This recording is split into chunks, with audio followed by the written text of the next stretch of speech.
नमस्कार, देश दुनिया की बड़ी खबरों में आपका स्वागत है। आज के इस बुलेटिन में हम बात करेंगे वक्फ संपत्तियों पर लगातार बढ़ रही बहस की, देश भर में बदल रहे मौसम के मिजाज की, पाकिस्तान का पानी रोकने के लिए भारत ने शुरू की कवायद की, बद्रीनाथ धाम के खुले कपाट की, बात करेंगे राहुल गांधी पर बरसे बीजेपी नेताओं की, और बुलेटिन के अंत में हम जानेंगे रविवार को जम्मू कश्मीर में हुई एक और घटना के बारे में जिसने पूरे देश का दिल दहला दिया। तो चलिए शुरू करते हैं आज की खास बुलेटिन।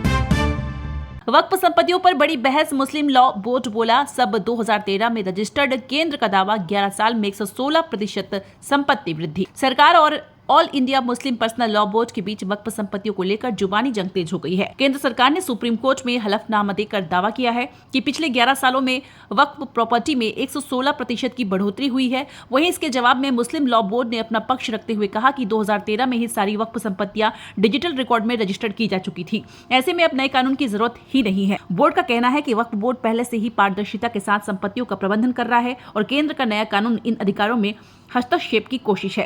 केंद्र के मुताबिक 2014 में देश में वक्फ की 5.53 लाख प्रॉपर्टी थी, जो अब बढ़कर 12 लाख से ज्यादा हो चुकी है। अब मामला सुप्रीम कोर्ट में है और अगली सुनवाई पर यह तय हो सकता है कि क्या केंद्र को वक्फ संपत्तियों की जांच और नियंत्रण का अधिकार मिल पाएगा या नहीं।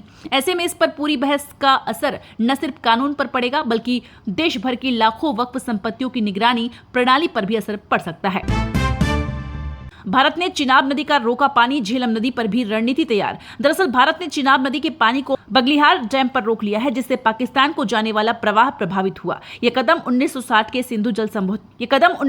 सिंधु जल समझौते को निलंबित करने के बाद उठाया गया, जो पहलगाम आतंकी हमले के जवाब में लिया गया फैसला था। अब सरकार झेलम नदी पर किशन गंगा डैम के जरिए पानी रोकने की योजना बना रही है। जल शक्ति मंत्री CR पाटिल ने कहा, पाकिस्तान को एक बूंद पानी नहीं मिलेगा। यह रणनीति भारत की जल संसाधन नीति को मजबूत करने का हिस्सा है, लेकिन विशेषज्ञों का कहना है कि बुनियादी ढांचे की कमी से तत्काल प्रभाव सीमित हो सकता है।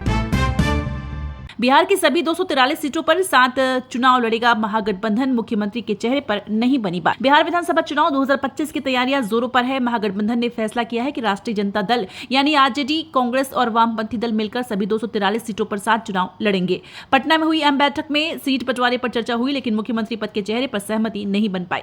RJD नेता तेजस्वी यादव को गठबंधन का चेहरा माना जा रहा है, पर कांग्रेस ने अभी खुलकर समर्थन नहीं किया। सूत्रों के मुताबिक कांग्रेस 2020 के 70 सीटों से ज्यादा की मांग कर रही है, जबकि RJD सीटें अधिक चाहता है। गठबंधन की रणनीति बिहार में सत्तारूढ़ NDA को कड़ी टक्कर देने की है, जिसमें नीतीश कुमार और बीजेपी शामिल है। तेजस्वी ने एकजुटता का भरोसा दिलाया, लेकिन मुख्यमंत्री चेहरे पर सस्पेंस बरकरार है।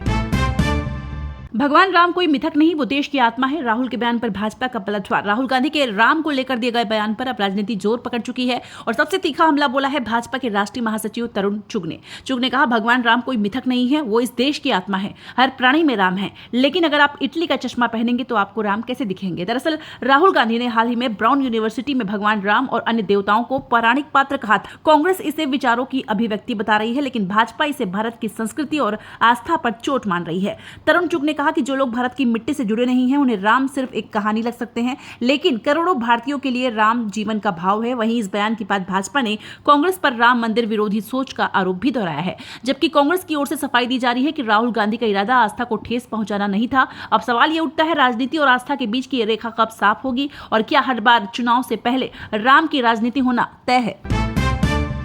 असम में पाकिस्तान समर्थन पर 2 और गिरफ्तार। पहलगाम हमले के बाद अब तक 39 हिरासत में। पहलगाम आतंकी हमले के बाद असम में कार्रवाई तेज हो चुकी है। मुख्यमंत्री हिमंता बिस्वा शर्मा ने बताया कि होजाई और दक्षिण सलमारा मानकचर जिले से 2 और लोगों को गिरफ्तार किया गया है, जो सोशल मीडिया पर पाकिस्तान का समर्थन कर रहे थे। अब तक 39 लोग हिरासत में हैं। शर्मा ने साफ कहा, देश के खिलाफ बोलने वालों को बख्शा नहीं जाएगा। ये कार्रवाई 22 अप्रैल को हुए पहलगाम हमले के बाद शुरू हुई, जिसमें 26 लोग मारे गए। असम पुलिस ने ऐसी गतिविधियों पर नजर रखने के लिए विशेष टीमें बनाई हैं। मुख्यमंत्री ने जनता से एकजुटता की अपील की और कहा कि देश की सुरक्षा सर्वोपरि है।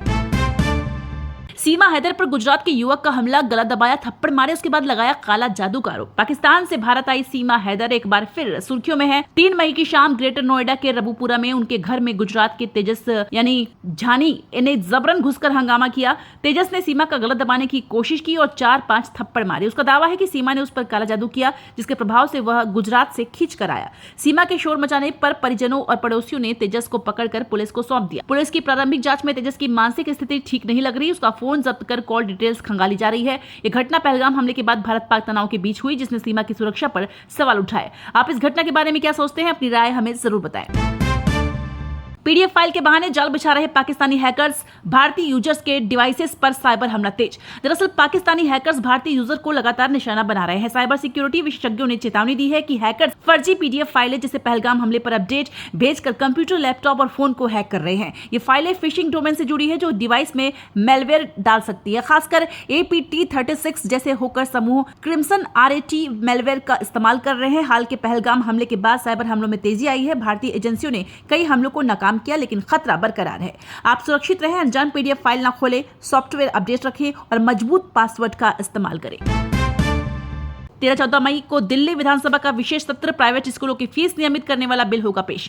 दिल्ली में प्राइवेट स्कूलों की मनमानी फीस पर लगाम लगाने की दिशा में एक बड़ा कदम उठाया जा रहा है। इसके लिए दिल्ली सरकार 13-14 मई को विधानसभा का 2 दिवसीय विशेष सत्र बुलाने जा रही है, जिसमें दिल्ली स्कूल एजुकेशन बिल 2025 पेश होगा। यह बिल 1677 निजी स्कूलों में फीस वृद्धि को नियंत्रित करेगा। 3 स्तरीय समितियों के जरिए अभिभावकों को निर्णय प्रक्रिया में शामिल किया जाएगा। बिना अनुमति फीस बढ़ाने पर 10 लाख का जुर्माना और स्कूलों की मान्यता रद्द हो सकती है। मुख्यमंत्री रेखा गुप्ता ने इसे ऐतिहासिक कदम बताया। ऐसे में अगर ये बिल पास हो जाता है तो दिल्ली के हजारों अभिभावकों को राहत मिल सकती है। वहीं स्कूल प्रबंधनों को भी नियमों का सख्ती से पालन करना होगा।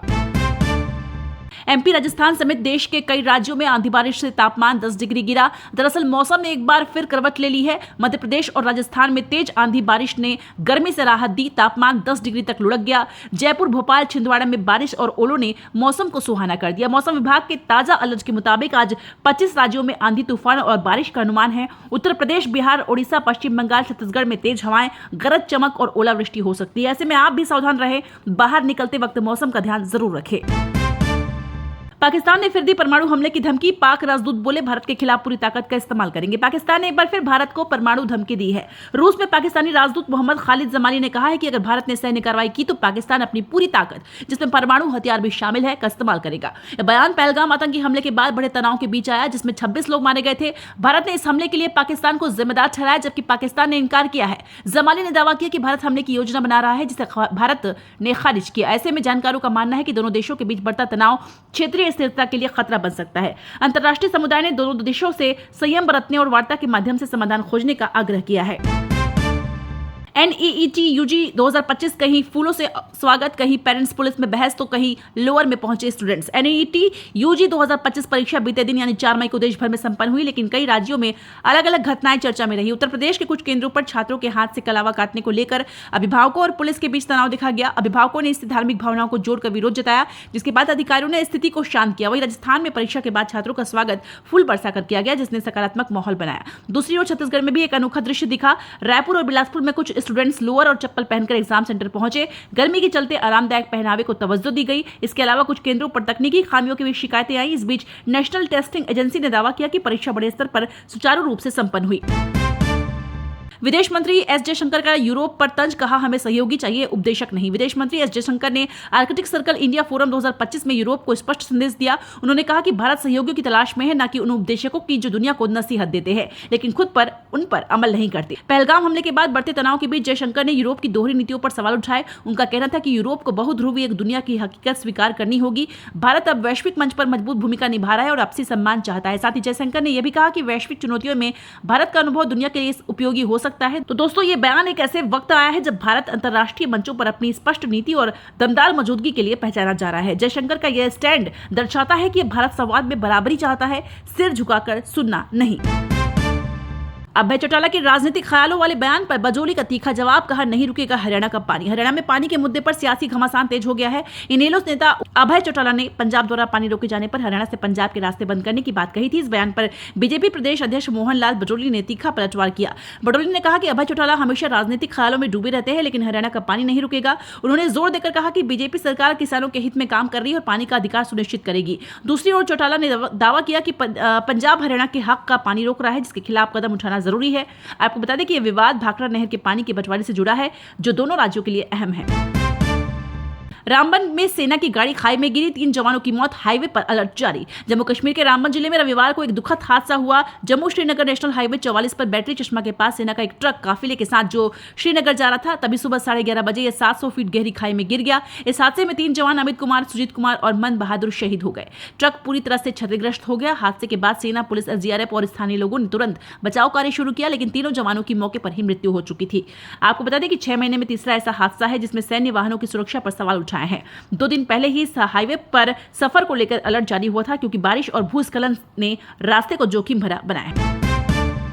पंजाब से 2 पाकिस्तानी जासूस गिरफ्तार, सेना की गोपनीय जानकारी कर रहे थे लीक। पंजाब की अमृतसर पुलिस ने एक बड़े जासूसी रैकेट का पर्दाफाश करते हुए 2 पाकिस्तानी जासूसों पलक शेर मसीह और सूरज मसीह को गिरफ्तार किया है। ये लोग भारतीय सेना और वायुसेना के ठिकानों की संवेदनशील जानकारी जैसे तस्वीरें, वीडियो पाकिस्तान की खुफिया एजेंसी ISI को भेज रहे थे। पुलिस के मुताबिक इनका संपर्क जेल में बंद हरप्रीत सिंह उर्फ बिट्टू से था। ऑफिशियल सीक्रेट एक्ट के तहत मामला दर्ज हो चुका है और जांच में बड़े खुलासे होने की उम्मीद है। दूसरी ओर पाकिस्तानी राजदूत की ओर से भारत के खिलाफ उकसाने वाले बयान सामने आए हैं, जिसमें उन्होंने गैर जिम्मेदाराना ढंग से परमाणु हमले की बात कही। पंजाब पुलिस और भारतीय सेना की इस कार्रवाई से राष्ट्रीय सुरक्षा को मजबूती मिली है। बद्रीनाथ धाम के खुले कपाट, मिलिट्री बैंड की धुन, पारंपरिक नृत्य, 10,000 श्रद्धालुओं का दिखा उत्साह। रविवार सुबह 6 बजे उत्तराखंड के चमोली जिले में श्री बद्रीनाथ धाम के कपाट भक्तों के लिए खोल दिए गए। वैदिक मंत्रोच्चार और जय बद्री विशाल के नारों के बीच मंदिर का माहौल भक्ति में उठा। भारतीय सेना की गढ़वाल राइफल्स के बैंड ने मधुर भक्ति धुनों से समा बांध दिया, जबकि पारंपरिक नृत्यों ने समारोह में रंग भरा। मंदिर को 40 क्विंटल फूलों से सजाया गया और हेलीकॉप्टर से पुष्प वर्षा ने भक्तों का मन मोह लिया। करीब 10,000 श्रद्धालु इस पावन मौके पर मौजूद थे। 4 धाम यात्रा का यह अंतिम पड़ाव 30 अप्रैल से शुरू हो चुका है, जिसमें यमुनोत्री, गंगोत्री और केदारनाथ के कपाट पहले खुल चुके हैं। मौसम विभाग ने आज बारिश और बर्फबारी की चेतावनी दी है, तो यात्रा पर निकलने से पहले सावधानी रखें। उम्मीद करते हैं ये बुलेटिन आपको पसंद आई होगी। आपकी राय हमारे लिए कीमती है, तो कमेंट में जरूर बताएं कि कौन सी खबर ने आपको सबसे ज्यादा प्रभावित किया है।